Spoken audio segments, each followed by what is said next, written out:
Good morning, students. Today we will discuss the next topic, that means the general characteristics of the compound of the alkali metals. Firstly बेटा मैं ये बताना चाहूँगा कि इसमें से ये जो टॉपिक है बेटा, इसमें से कई सारे जो पोर्शंस है आपके सिलेबस में से कट हो चुका है। मींस कि एस ब्लॉक का जो अब मैं आगे कराऊंगा सिर्फ वही करना जो मैं आपको वीडियो में कराऊंगा, अदरवाइज और जो मैं छोड़ दूंगा बेटा वो आपके सिलेबस में नहीं है। ठीक है, तो फर्स्ट क्वेश्चन है, मतलब फर्स्ट सब टॉपिक है इसका ऑक्साइड्स एंड हाइड्रोक्साइड्स, फिर हम पढ़ेंगे हैलाइड्स, फिर पढ़ेंगे salts of oxo acids, and अगर टाइम बचा तो हम पढ़ेंगे लिथियम के बारे में। ओके, फर्स्टली देखो, मेनली जो होता है बेटा अल्कली मेटल्स के जो कंपाउंड होते हैं वो क्या होते हैं, आयनिक इन नेचर होते हैं। ठीक है, सबसे पहले ऑक्साइड्स और हाइड्रोक्साइड्स के बारे में पढ़ेंगे। अगर बेटा क्या होता है, कंबस्जन होता है। कंबस्जन को मतलब इन द प्रेजेंस ऑफ एयर जब ये जलता है तो क्या बनाता है, ये ऑक्साइड्स बनाता है। ठीक है बेटा, ऑक्साइड्स ऑलवेज तभी बनेगा जब वो ऑक्सीजन की प्रेजेंस हो। ठीक है, L2O, और कुछ ऑक्साइड्स बनाते हैं, कुछ पैरोक्साइड्स बनाते हैं, कुछ सुपर ऑक्साइड्स बनाते हैं। जैसे सोडियम बनाता है पैरोक्साइड्स, और अगर पोटाशियम, सीजियम और रुबिडियम की बात करो तो वो बनाते हैं सुपर ऑक्साइड्स। ठीक है बेटा, तो under the appropriate conditions pure compound M2O, M2O2 और MO2 में बी प्रिपेयर्ड। ठीक है बेटा, अगर प्योर कंडीशन दिया जाए, जो एप्रोप्रिएट कंडीशन होनी चाहिए, तो ये कुछ प्योर कंपाउंड भी बन जाते हैं। The increase in stability of the peroxide superoxides कैसे है, as the size of metal ion इनकी, जैसे जैसे मेटल आयन की साइज इंक्रीज होगी, is due to the stabilisation of large anion by the larger cation. याद रखना बेटा, जितने भी लार्जर अनाइन होते हैं वो लार्जर कटाइन के साथ ही स्टेबल होते हैं। ठीक है बेटा, मतलब कि कोई भी अगर कंपाउंड बनता है, इन ऑक्साइड्स या हाइड्रोक्साइड एक्सेट्रा, जो भी कोई भी कंपाउंड बनाता है वो अपने साइज वालों के साथ ही बनाना पसंद करते हैं। ठीक है बेटा, जिनके साइज मतलब एप्रोप्रिएट है। ठीक है बेटा, चाहे वो बड़े हो चाहे वो छोटे हो। ओके, चाहे वो बड़े हो चाहे छोटे हो, इसलिए यहाँ लिखा है कि stabilisation of larger anion by the larger cation. Okay, और इस इफेक्ट को बोलते हैं lattice energy effect. This oxides are easily hydrolyse. Easily hydrolyse का मतलब होता है in the presence of water.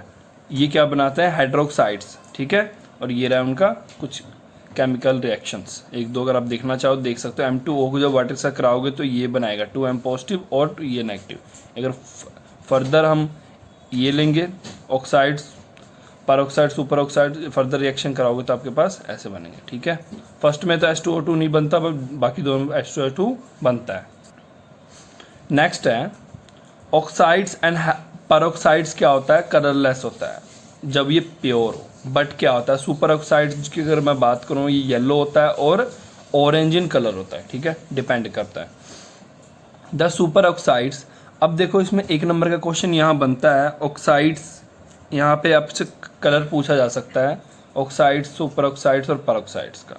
ठीक है, superoxides are also paramagnetic. याद रखना, superoxides paramagnetic in nature होता है। ओके, तो ये मतलब इनमें ऐसे क्वेश्चंस बन जाते हैं, कलर पूछ लेगा, मैग्नेटिक प्रॉपर्टीज पूछ लेंगे। सोडियम पैरोक्साइड्स आर वाइडली इन, और अगर ये इसके यूजेस कर रहे हैं हम, सोडियम पैरोक्साइड्स की बात करो तो ये यूज होता है ऑक्सीडाइजिंग एजेंट के तौर पे। ठीक है, इन इनऑर्गेनिक केमिस्ट्री मैं नेक्स्ट अगर पढ़ाऊँ तो hydroxides which obtain by the reaction of oxides with water. अगर मैं हाइड्रोक्साइड बोलूँ ये कैसे बनता है, तो हाइड्रोक्साइड बनता है जब भी हम ऑक्साइड्स को रिएक्ट करते हैं वाटर के साथ। ठीक है, ऑक्साइड्स को जब भी वाटर से रिएक्ट करोगे तो ऑल द वाइट क्रिस्टलाइंस, इससे क्या बनता है, वाइट क्रिस्टलाइन सॉलिड बनता है। Alkali metal hydroxides are strongest of the all the bases. याद रखना, अल्कली मेटल हाइड्रोक्साइड जो होता है सबसे स्ट्रॉन्गेस्ट होता है सभी बेसों में से। ठीक है, और ये इजिली डिजॉल्व हो जाता है।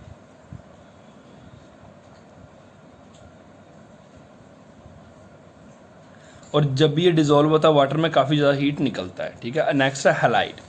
The alkali metal halide. Halide का मतलब होता है एक्स ग्रुप। किसी भी मेटल के साथ कोई एक्स ग्रुप लगना। एक्स ग्रुप आपको पता है फ्लोरीन, क्लोरीन, ब्रोमीन, आयोडीन हो सकता है। ठीक है, और इनके मेल्टिंग पॉइंट काफ़ी ज़्यादा होते हैं। ये कलरलेस क्रिस्टलाइन सॉलिड होता है। They have prepared by the reaction of appropriate oxide. और ये कैसे बनते हैं, रिएक्शन ऑफ एप्रोप्रिएट ऑक्साइड के साथ, हाइड्रोक्साइड्स और carbonate with the aqueous hydrophilic acid.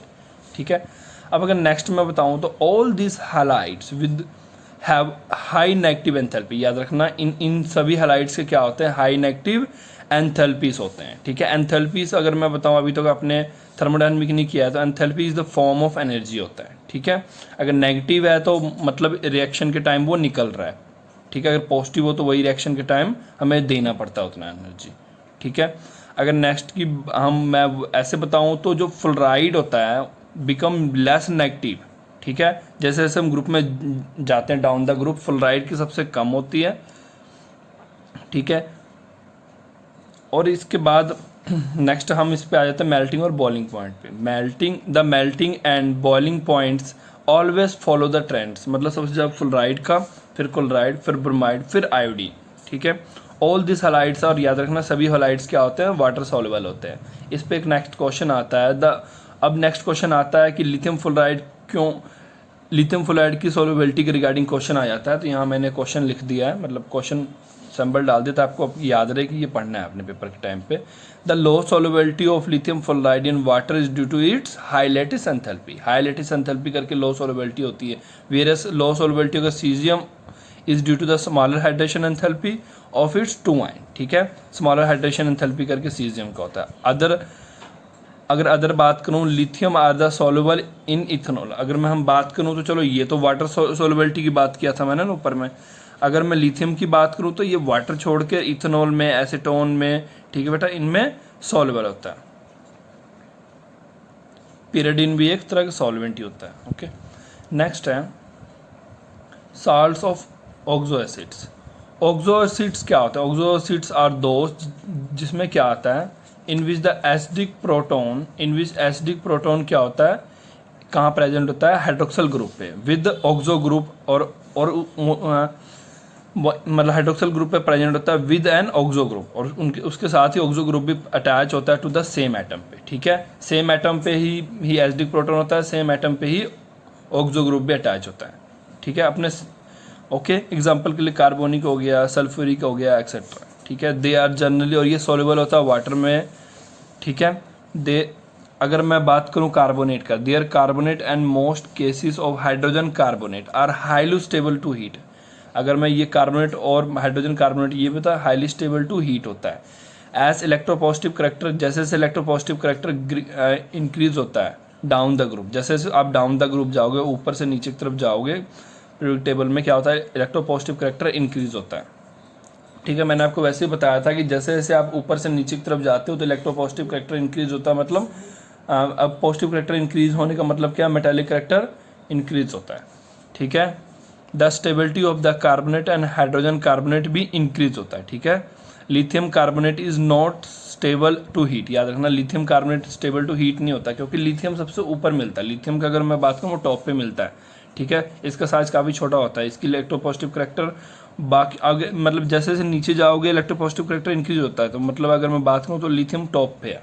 ठीक है, lithium carbonate not stable to heat, lithium being very small in size.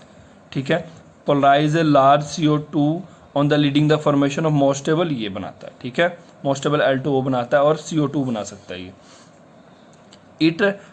अगर मैं hydrogen carbonate does not exist as solid. अगर हाइड्रोजन कार्बोनेट की बात करूँ तो वो सॉलिड फॉर्म में एग्जिस्ट नहीं करता है। ठीक है, तो आज हमने इतना ही करना है। ठीक है, थैंक यू फॉर टुडे।